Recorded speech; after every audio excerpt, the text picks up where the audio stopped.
Hello everyone, সকলকে স্বাগত জানিয়ে শুরু করছি আমি আজকের অঙ্ক। আজকে আমি ক্লাস 7-এর কোর্সে দেখি 2.1-এর অঙ্কগুলো করব। এখানে দেখো 1 নম্বর অঙ্কটা কী বলেছে, 1 কিগ্রা চালের দাম 40 টাকা ও 1 কিগ্রা ডালের দাম 100 টাকা। চাল ও ডালের দামের অনুপাত কত হিসাব করি। তাহলে আমি প্রথমে এখানে লিখে নেব 1 কিগ্রা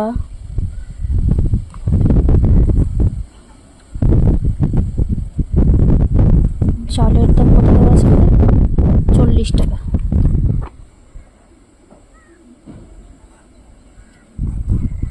এবং 1 কিগ্রা ডালের দাম হচ্ছে 100 টাকা।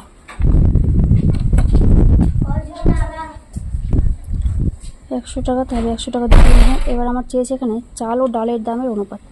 তাহলে অতএব চাল ও ডালের দামের অনুপাতটা আমি এখানে বের করে নেব 40 অনুপাত, তাহলে হয়ে যাবে 100। দেখো এখানে 0 0 কেটে যাচ্ছে, 2 দিয়ে কাটলে 4, 2 দিয়ে 4 আর 2 5 হচ্ছে 10, তাহলে অনুপাতটা হয়ে গেলো 2:5। হয়ে গেল আমাদের 1 নম্বর অঙ্ক। একইরকমভাবে 2 নম্বরটা দেখো, এখানে একটা ত্রিভুজ দেওয়া আছে, ত্রিভুজের কোণ বিএসি, এবিসি আর এসিবি এর অনুপাত আমাকে বের করতে বলেছে। দেখো এখানে প্রত্যেকটা কোণ দেওয়া আছে আমার, তাহলে এদের অনুপাতটা আমি সহজে বের করে নিতে পারবো। এখানে ত্রিভুজটা যদি আমি এখানে আগে এঁকে নিই আর নামটা আমি দিয়ে দেবো এ বি সি। এই কোণটা হচ্ছে 50 ডিগ্রি, এটা হচ্ছে 60 ডিগ্রি আর এটা হচ্ছে 70 ডিগ্রি। তাহলে এবার এই কোণগুলোর অনুপাত আমি বের করে নেব। কোণ বি এ সি অনুপাত কোণ এ বি সি অনুপাত হচ্ছে কোণ এসিবি, কোণ এসিবি। তাহলে কোণ বিএসি এর অনুপাত কত, বিএসি মানে এটা হচ্ছে 60 ডিগ্রি আর এবিসি হচ্ছে আমার 50 ডিগ্রি আর এসিবি হচ্ছে 70 ডিগ্রি। তাহলে দেখো এখানে প্রত্যেকটা থেকে 0টা কেটে গেল, তাহলে অনুপাতটা হচ্ছে 6:5:7 হয়ে গেল এটা। 3 নম্বর দেখো, একটি পেন্সিলের দাম 3 টাকা ও একটি লজেন্সের দাম 50 টাকা। একটি পেন্সিল ও একটি লজেন্সের দামের অনুপাত হিসাব করে লিখি। তাহলে এবার অঙ্কটা করে নেব।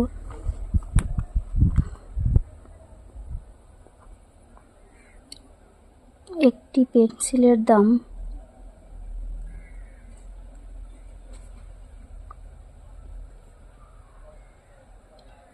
3 টাকা ও একটি লজেন্সের দাম কত দেওয়া আছে এখানে, 50 পয়সা। দেখো এখানে এই দুটোর একক কিন্তু আমাদের আলাদা দেওয়া আছে, 3 টাকা, এটা 50 পয়সা। আমাকে দুটোকে একই এককে নিয়ে আসতে হবে। তো এখানে আমি টাকাটাকে পয়সা করতে পারি বা পয়সাটাকে টাকা করতে পারি। তো টাকাটাকে যদি পয়সা করে নিই তাহলে এটা কত হয়ে যাবে, 300 পয়সা হয়ে যাবে। এবার আমি একই এককে পেয়ে গেছি, তাহলে এবার অনুপাতটা বের করে নেবো। তাহলে পেন্সিলের দাম ও লজেন্সের দামের অনুপাত, তাহলে 300 পয়সা ইস্টু হচ্ছে 50 পয়সা। তাহলে এখানে 0 0 কেটে গেল, এটা 5 দিয়ে কাটলে 5 6 30, সেটা হচ্ছে 5 থেকে 5, তাহলে অনুপাতটা হয়ে গেল আমাদের 6:1 হয়ে গেল। এটা 3 নম্বর আছে গোটা। এবার দেখো 4 নম্বর কি বলেছে, একটি আধুলি একটি 1 টাকা ও একটি 2 টাকার মুদ্রার মূল্যের অনুপাত কত। দেখো একটি আধুলি মানে হচ্ছে 50 পয়সা, তাহলে আমাকে এই 1 টাকাকে পয়সায় নিয়ে আসতে হবে, 2 টাকাকেও আমাকে পয়সাতে নিয়ে আসতে হবে। তাহলে এখানে আমি লিখে নেব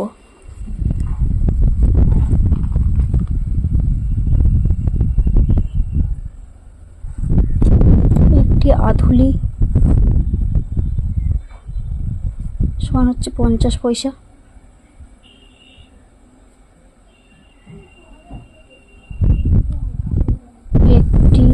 টাকা সমান হচ্ছে 100 পয়সা, আর একটি 2 টাকা, একটি 2 টাকা সমান হয়ে যাবে 200 পয়সা। তাহলে এদের অনুপাত, তাহলে অতএব এদের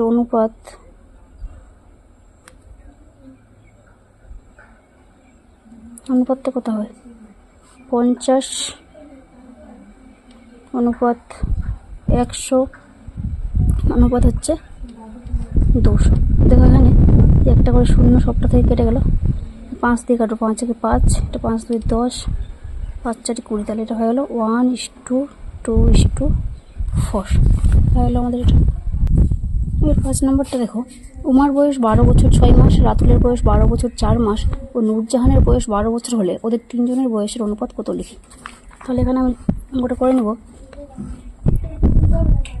উমার বয়স 12 বছর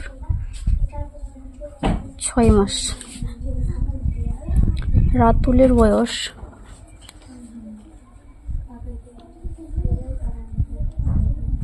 12 বছর 4 মাস এবং নূরজাহানের বয়স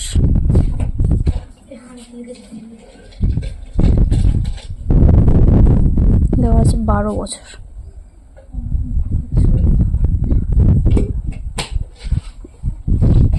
দেখো এখানে প্রত্যেকটাকে আমাকে হয়তো মাসে নিয়ে আসতে হবে, নাহলে প্রত্যেকটাকে আমাকে পুরোটাকে বছরে নিয়ে আসতে হবে। তো ঠিক আছে, এখানে আমি যদি 12 বছরটাকে ডাকলাম, যোগ যদি 6 মাসটাকে যদি 12 আমি বছরে যদি নিয়ে আসি, তাহলে কী করতে হবে? 12 দিয়ে ভাগ করতে হবে। তাহলে এটা কত হয়ে যাবে? লসাগু যদি করি আমি, তাহলে এটা হয়ে যাবে এখানে। দেখো একইরকমভাবে আমি পরেরটা করছি। এখানে 12 যোগ 4 মাসকে বছরে নিয়ে গেলে 4/12 এত বছর হবে। তাহলে যদি লসাগু ভগ্নাংশে যোগ করি, তাহলে এটা লসাগুটা 12 হচ্ছে। তাহলে এটা হয়ে যাবে 12 × 144 যোগ হচ্ছে 4, তার মানে এটা হলো 148/12 এত বছর। এটাও বছর হয়ে গেল, আর এখানে তো 12 বছর আছে। তাহলে এবার এদের বয়সের অনুপাত আমাকে বের করতে হবে।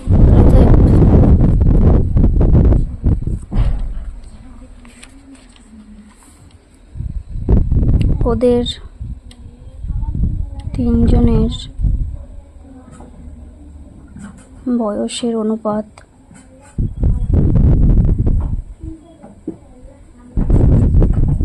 কত হবে? একটা হচ্ছে 150/12 অনুপাত হচ্ছে 148/12 অনুপাত হচ্ছে 12। তাহলে দেখো এখানে 150:148 আর এই 12 আর 12 লসাগু, এই দুটো লসাগু করে 12 হবে। তাহলে এদের লসাগুটার সাথে আমাকে এখানে 12-র সাথে গুণ করে দিতে হবে। তাহলে এখানে হয়ে যাবে 12 আর 12 গুণ করে হয়ে যাচ্ছে 144। এবার আমি 2 দিয়ে যদি কাটি, তাহলে এটা হবে 75, 2 দিয়ে এটাকে কাটলে হয়ে যাবে 74, 2 দিয়ে এটাকে কাটলে হবে 72। তাহলে অনুপাতটা পেয়ে যাচ্ছে এখানে আমি 75:74 অনুপাত হচ্ছে 72। দেখো এটা আমাদের হয়ে গেল। এবার 6 নম্বর দেখো, সমকোণী সমদ্বিবাহু ত্রিভুজের কোণগুলির অনুপাত কত লিখি। তো সমকোণী সমদ্বিবাহু ত্রিভুজ মানে কি? যে ত্রিভুজের একটা কোণ সমকোণ হবে, এটা হচ্ছে সমকোণী সমদ্বিবাহু ত্রিভুজ, মানে এই দুটো বাহু হচ্ছে সমান। তো এখানে এই কোণটা হচ্ছে আমাদের 90 ডিগ্রি, যেহেতু সমকোণী বলেছে তাহলে 90 ডিগ্রি। আমরা কি জানি, একটা ত্রিভুজের 3টা কোণের সমষ্টি হচ্ছে 180 ডিগ্রি। তাহলে এই কোণটা যদি 90 ডিগ্রি হয়, তাহলে বাকি থাকছে 90 ডিগ্রি, মানে এই দুটো কোণের সমষ্টি 90 ডিগ্রি, মানে এই দুটো কোণ যদি আমাদের 45 ডিগ্রি করে হয়, তাহলে 3টা মিলিয়ে আমার হয়ে গেল 180 ডিগ্রি। তাহলে এখানে আমি লিখে দিচ্ছি সমকোণী সমদ্বিবাহু ত্রিভুজের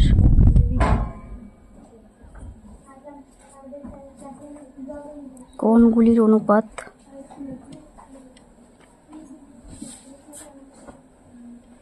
কত হবে? এখানে 90 ডিগ্রি অনুপাত 45 ডিগ্রি অনুপাত হচ্ছে 45 ডিগ্রি। তাহলে যদি কাটাকাটি করি আমি একবারে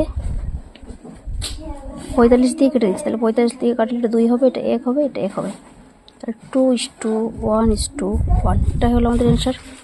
7 নম্বর থেকে কী বলেছে, সমবাহু ত্রিভুজের কোণগুলির অনুপাত কত লিখি। এবার হচ্ছে সমবাহু ত্রিভুজের কোণগুলির অনুপাত। তাহলে এখানে সমবাহু ত্রিভুজ বলতে কী বোঝায়, সমবাহু মানে হচ্ছে 3টা বাহুই আমাদের সমান, আর সমবাহু ত্রিভুজের প্রত্যেকটা কোণ হচ্ছে আমাদের 60 ডিগ্রি করে। 60 ডিগ্রি করে হলে প্রত্যেকটা যদি কোণ যোগ করি আমি, তাহলে হয়ে যাবে 180 ডিগ্রি। তাহলে এখানে অনুপাতটা লিখব, সমবাহু ত্রিভুজের কোণগুলির অনুপাত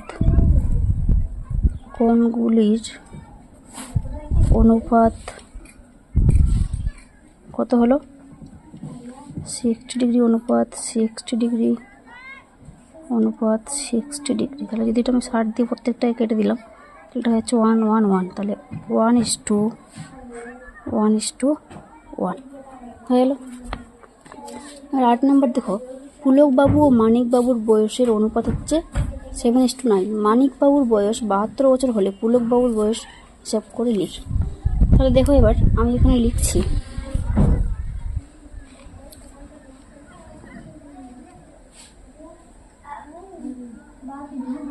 পুলকবাবুর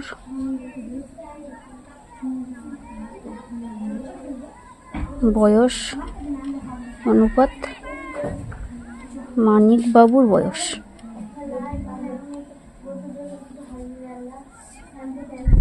অনুপাত দেওয়া আছে আমাদের 7:9। তো এবার আমি এটাকে লিখছি এরকমভাবে, দেখো এখানে পুলকবাবুর বয়স বাই হচ্ছে মানিকবাবুর বয়স,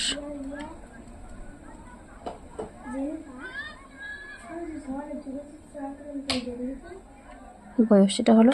তাহলে আমি এটাকে এরকম আমি ভগ্নাংশের আকারে লিখতে পারি, তাহলে এটাও আমি লিখতে পারবো 7/9। এবার দেখো এটা হচ্ছে আমার পুলকবাবুর বয়স উপরেরটা, আর নিচেরটা হচ্ছে মানিকবাবুর বয়স। তাহলে এখানে দেখো মানিকবাবুর বয়স আমার দেওয়া আছে 72। মানিকবাবুর বয়স কোনটা, এটা হচ্ছে আমার 72। তাহলে আমাকে এখানে বের করতে হবে, এখানে 9-এর সঙ্গে আমি কত গুণ করে 72 পাচ্ছি, 9-এর সঙ্গে আমি 8 গুণ করে 72 পাচ্ছি, তার মানে আমাকে উপরে 8 গুণ করতে হবে, তাহলে এটা হয়ে যাবে 7-8-এ 56। তাহলে এখানে পুলকবাবুর বয়সটা হয়েছে 56 বছর। তাহলে এখানে আমি লিখে দেবো, তাহলে অতএব পুলকবাবুর বয়স হচ্ছে 56 বছর হয়ে গেল এটা আমাদের। 9 নম্বর দেখো, দুটি বইয়ের দামের অনুপাত 2:5।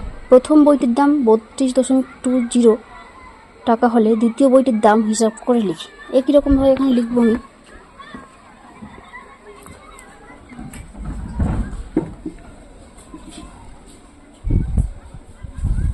দুটি বইয়ের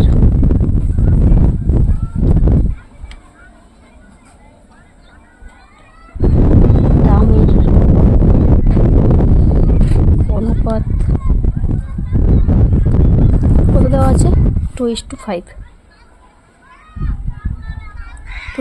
দুটি বই মানে এখানে ধরে নাও প্রথম বই আর দ্বিতীয় বই, তাহলে আমি এটাকে লিখতে পারি প্রথম বই বাই হচ্ছে দ্বিতীয় বই। তাহলে প্রথম বইয়ে, তাহলে এটা অনুপাতটাকে আমি এখানে ভগ্নাংশের আকারে লিখতে পারি 2/5। তাহলে এখানে আমার প্রথম বইটির দাম দেওয়া আছে 32.20। এখানে দেখো 32.20 এখানে আমার দেওয়া আছে। তাহলে এখানে আমি একই রকমভাবে আগের অঙ্কটা যেটা আমরা করলাম ওরকমভাবে দ্বিতীয় বইয়ের দামটা পেয়ে যাব। তাহলে দেখো এখানে 2-এর সঙ্গে কত গুণ করলে এটা 32/32.20 হবে। তাহলে তোমরা যদি বুঝতে না পারো কত গুণ করেছি, তার মানে তখন কী করবে, 2 দিয়ে এটাকে ভাগ করে দেখবে, ভাগ করে যেটা হবে সেটাই আমি এটার সাথে গুণ করে তো এটা পাবো। ভাগ করে দেখবে এটা, এখানে আমি গুণ করে পাবো, ভাগটা এখানে রাফে করে নেবে, 2 দিয়ে 32.20কে ধরে নাও ভাগ করছো, তাহলে এটা কত হবে, 2-একে 2, 1 এখানে 2 নামলো, 2-6 12, এখানে দশমিকটা এখানে চলে যাবে, 2 নেমে গেল, 2-একে 2 আর শূন্যটা চলে গেল এখানে। তাহলে দেখো এখানে 16.10 পেলাম, মানে হচ্ছে 2-এর সঙ্গে 16.10 গুণ করলে আমার এটা পাচ্ছি আমি। তাহলে এখানে আমাকে 5-এর সঙ্গে 5-এর সঙ্গে আমাকে 16.10 আমাকে গুণ করতে হবে। তাহলে উপরে যেটা ছিল সেটা আমি লিখে দিচ্ছি 32.20, আর নিচে হচ্ছে এটা যদি আমি গুণ করি তাহলে কত হবে, এটা 5-এর সঙ্গে 16.10 গুণ করে দেখবে এটা 80.50 এটাই আসবে। তাহলে এবার আমি এখানে লিখে দেবো। তাহলে অতএব দ্বিতীয় বইটির দাম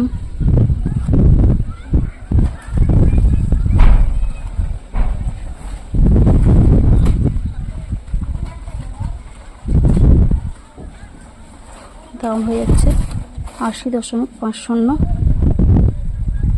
টাকা। এটা হয়ে গেল। এবার 10 নম্বর দেখো, বৃত্তের পরিধি ও ব্যাসের অনুপাত দেওয়া আছে 22:7। যে বৃত্তের ব্যাসের দৈর্ঘ্য 2 মিটার 1 ডেসিমিটার সেই বৃত্তের পরিধি হিসাব করে লিখি। তাহলে এখানে আমি একই রকমভাবে অঙ্কটা করে নেব।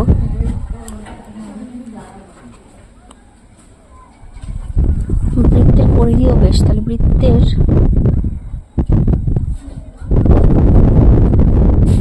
পরিধি অনুপাত হচ্ছে ব্যাস ইকুয়াল টু কত হবে, আমার অনুপাতে দেওয়া আছে 22/22:7। তাহলে এখানে করে নেব।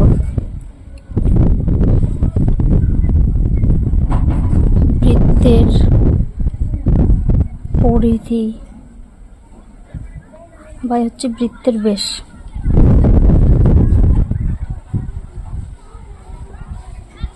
ইকুয়াল টু হয়ে যাবে 22/7। তাহলে এখানে দেওয়া আছে আমার কি দেওয়া আছে, বৃত্তের ব্যাসের দৈর্ঘ্য দেওয়া আছে 2 মিটার 1 ডেসিমিটার। এখানে দেওয়া আছে ব্যাসটা আমার 2 মিটার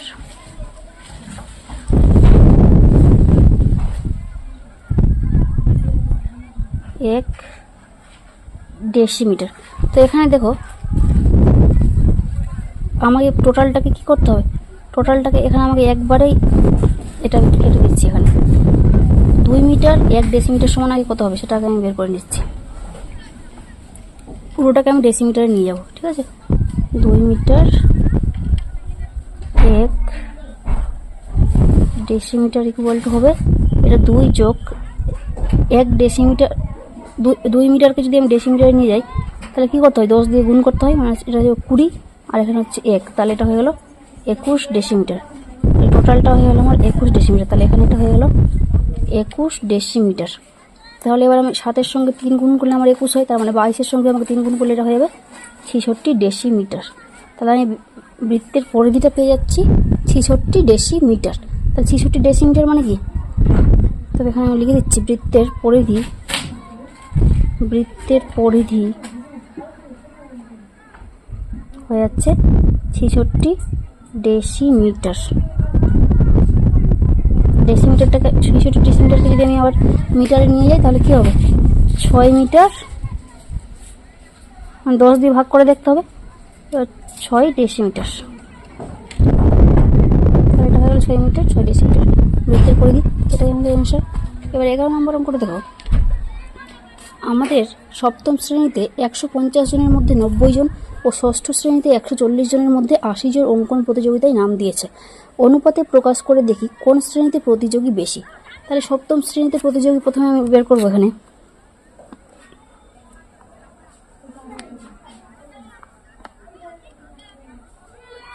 সপ্তম শ্রেণীতে প্রতিযোগী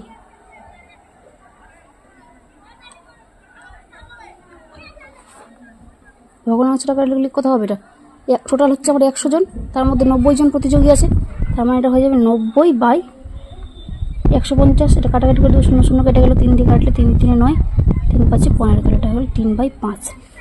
আর তারপরে কত হচ্ছে ষষ্ঠ শ্রেণীতে, ষষ্ঠ এবং এখানে লিখে দিচ্ছি আমি, এবং ষষ্ঠ শ্রেণীতে প্রতিযোগী কত হবে 40/180, সরি এটা হবে 80/140। তাহলে এখানে হয়ে গেল 0 0 কেটে গেল, 2 দিয়ে কাটলে এটা 4, এটা হয়ে গেল 7, তাহলে এটা হয়ে যাচ্ছে 4/7। তো আমাকে এদের মধ্যে অনুপাত প্রকাশ করে দেখতে হবে যে কোন শ্রেণীতে প্রতিযোগী বেশি। তাহলে এখানে অনুপাতে যদি এটা বের করি আমি, তাহলে অতএব সপ্তম শ্রেণীর প্রতিযোগী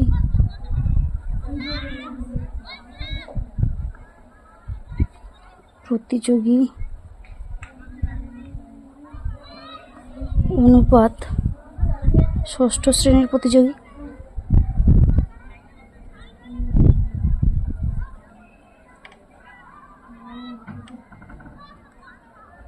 ষষ্ঠ শ্রেণীর প্রতিযোগী লিখলাম। তাহলে এবার এটা অনুপাতে বের করবো আমি। তাহলে এটা কত হবে? 3/5 অনুপাত হয়ে যাচ্ছে 4/7। তাহলে এটা কোনাকুনি গুণ করে দেবো। 7 3 হয়ে যাচ্ছে 21, আর এটা হয়েছে 4 5 20। তাহলে এখানে কোন শ্রেণীতে প্রতিযোগী বেশি? সপ্তম শ্রেণীতে, কারণ সপ্তম শ্রেণীতে আমার 21 জন আছে। অনুপাতে যদি বের করি তাহলে এটা হয়ে যাবে সপ্তম শ্রেণীতে প্রতিযোগী বেশি। তাহলে অতএব সপ্তম শ্রেণীতে প্রতিযোগী বেশি।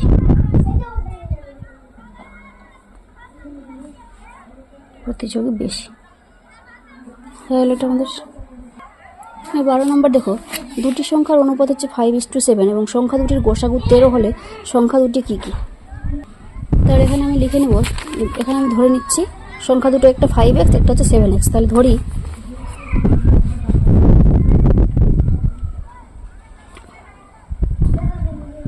সংখ্যা দুটি হলো 5x ও 7x। তাহলে এদের গোসাগু কত হবে? তাহলে এদের গোসাগুটা হয়ে গেল। এখান থেকে এদের গোসাগুটা আমি কত পাবো? x। তাহলে গোসাগুটা হয়ে যাচ্ছে x। তাহলে আর বইয়ে আমার গোসাগু কত দেওয়া আছে? বইয়ে গোসাগু দেওয়া আছে আমার 13। তাহলে x এর মান হয়ে যাচ্ছে 13। তাহলে তো x ইকুয়াল টু হয়ে গেল 13। তাহলে সংখ্যা দুটো কী হবে? পেয়ে যাবো এবার আমি। এখানে সংখ্যা দুটোতে আমি x এর মানটা বসিয়ে দেবো। অতএব সংখ্যা দুটি হলো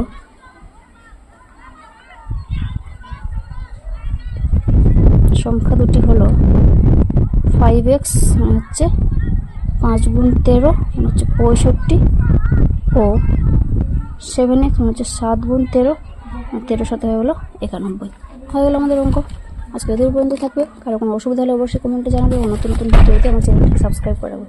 ধন্যবাদ।